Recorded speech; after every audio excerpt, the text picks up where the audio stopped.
వేదిక వేసి యూట్యూబ్ వీక్షకులందరికీ నమస్కారం. నేను మీ డాక్టర్ నావులపల్లి మహేష్ చంద్ర భరద్వాజను, హైదరాబాద్ నుంచి కన్సల్టెంట్ను, ట్రైనర్ అండ్ ఆస్ట్రోగ్రైటర్ను. మనిషికి విద్య ఎందుకు అవసరం? విద్య వలన జ్ఞానం వస్తుంది. నీకు ఏదో ఒకటి పని చేసుకొని బతకాలి కదా భూమి మీద పుట్టినందుకు. మహర్షుల్లాగా మనం గాలి పీల్చుకొని లేకుండా ఎండిన ఆకులు తిని బతకలేం కదా తపస్సు సంపన్నులు బతికినట్టు. నీకు ఒక ఏం పని చేస్తే నీకు అన్నం దొరుకుతుంది, పని దొరుకుతుంది అనే దానికి విద్య కంపల్సరీ తప్పకుండా అవసరం. విద్య వలన జ్ఞానం వస్తుంది, నీ బతుకు తెరువు జ్ఞానం వస్తుంది. ఈ విద్య అనేది 4 తీర్ల కృషి చేస్తేనే వస్తుంది. ఏ విద్య అయినా కావచ్చు, ప్రపంచంలో ఏ విద్య అయినా కావచ్చు. ఇంజనీరింగ్, మెడిసిన్, అకౌంట్స్, జ్యోతిష్యం, వాస్తు, ప్రపంచంలో ఎన్ని రకాల విద్యలు ఉన్నాయి, అన్ని రకాల విద్యలు ఏదైనా కానీ 4 రకాల కారణాలతోనే వస్తుంది. ఒక మనిషికి జ్ఞానం అనేది దానికి 4 పిల్లర్లు. ఒక రూఫ్ నిలబడాలంటే, పైకప్పు కానీ ఒక బిల్డింగ్ నిలబడాలంటే 4 మూలలు ఎలా గట్టిగా ఉండాలో ఆ 4 మూలలల్లా ఆ స్తంభాలు లాంటి ఫస్ట్ గురుముఖత 25% వస్తుంది. ఓన్లీ 25%. గురువుల ద్వారా కేవలం 25% మాత్రమే వస్తుంది. 25% పుస్తకాల ద్వారా వస్తుంది. ఎంతమంది వాళ్ళ అనుభవాలను పుస్తకాల రూపంగా రాస్తారు కదా. ఆ పుస్తకాలు చదవడం వల్ల దాంట్లో ఉన్న పాఠాలు, లెసన్స్, దాంట్లో తెలియజేసిన విషయాలు, దాని జ్ఞానం, ఆ జ్ఞానం ద్వారా ఒక 20% వస్తుంది. 20% క్లాస్మేట్స్ అను, తోటి రంగంలో ఉన్నవాళ్ళు అనుకో, సేమ్ ఫీల్డ్లో ఉన్నవాళ్ళు అనుకో, ఏదన్నా అనుకో, వాళ్ళ ద్వారా 20% వస్తుంది. ఎందుకంటే ఎవరి వాళ్ళ అనుభవాలను ఇంకొకరితో షేర్ చేసుకుంటారు కదా, పంచుకుంటుంటారు కదా, చెప్పుకుంటారు కదా. అందు గురించి తోటి వాళ్ళతో 20% దొరుకుతుంది. కానీ ఇంకొక 20% వాళ్ళు గురువుల ద్వారా నేర్చుకున్నది, పుస్తకాలలో చదివింది, తోటి వారి ద్వారా విన్నది, వీళ్ళ స్వయం పరిశోధనతోని పరిశీలించి నిర్ధారణ చేసుకోవాలి. అప్పుడు వీళ్ళ నాలెడ్జ్ సహాయంతో వాళ్ళకి నైపుణ్యత అనేది, స్కిల్ అనేది వస్తుంది. స్కిల్ ఏదైనా పూజ చేయాలంటే సుతార్ మేస్త్రిను లేకుంటే అడ్డకూరిని పిలవరు కదా. అలాగే ఏదైనా ఆపరేషన్ చేయాలంటే డాక్టర్ దగ్గరికి పరిగెత్తాం. ఎంత పెద్ద తెలిసిన ఇంజనీర్ ఏవో బ్యాంక్ మేనేజర్ ఎక్కువ మనం పోం కదా.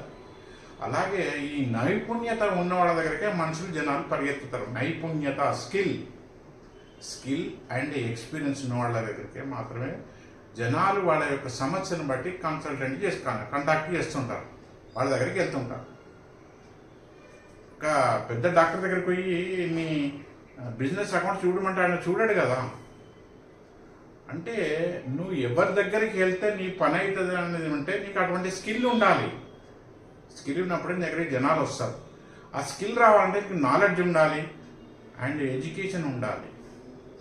ఈ 4ని పాటించిన వాళ్ళకే వాళ్ళ రంగం ఏ రంగమైనా దాంట్లో ముందుంటారు. అంతేగాని ఫ్రీ పీడిఎఫ్లు చదివితే, పుస్తకాలు చదివితే రాదు. ప్రపంచంలో ఇంటర్నెట్లో కావచ్చు అనేక పుస్తకాలు, ఆపరేషన్ ఎలా చేయాలి, ఈత ఎలా కొట్టాలి, డ్రైవింగ్ ఎలా చేయాలి, విమానం ఎలా నడపాలి అని అనేక లిటరేచర్, బుక్స్, ఇన్ఫర్మేషన్ ఉంటుంది నీకు. ఆ పుస్తకాలు చదివి నువ్వు ఈత కొట్టు, ఆ పుస్తకాలు చదివి విమానం నడుపు, ఆ పుస్తకాలు చదివి నువ్వు మన ఆపరేషన్ చేయలేవు. అలాగే గురుముఖత విద్య నేర్చుకోకుండా ఏదో యూట్యూబ్లలో వీడియోలు చూసి, ఏదో సోషల్ మీడియాలో వచ్చే ఫ్రీ పీడిఎఫ్లు చదివి తనకు అంతా తెలుసు, అంతా వచ్చని అనుకోవద్దు.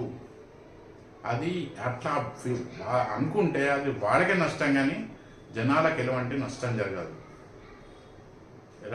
జరగదు. కొంతకాలం తర్వాత వీళ్ళ యొక్క లోటుపాట్లు అనేది బాహ్య ప్రపంచానికి తెలిసిపోతుంది. వీళ్ళ యొక్క లోపం అనేది తెలిసిపోతుంది. లోపం తెలుసుకున్నాక తర్వాత నువ్వు ఎంత స్కిల్ సంపాదించుకున్నా కూడా నీ దగ్గర జనాలు రాదు.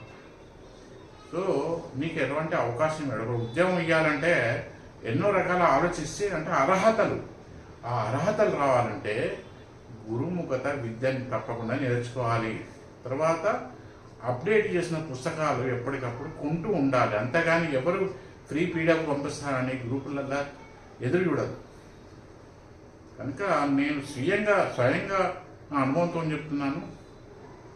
ఎవరు ఏ విద్య నేర్చుకున్నా గురుముఖత విద్య నేర్చుకున్న వాళ్ళకు మాత్రమే వాళ్ళ రంగంలో ముందు ఉంటుంది.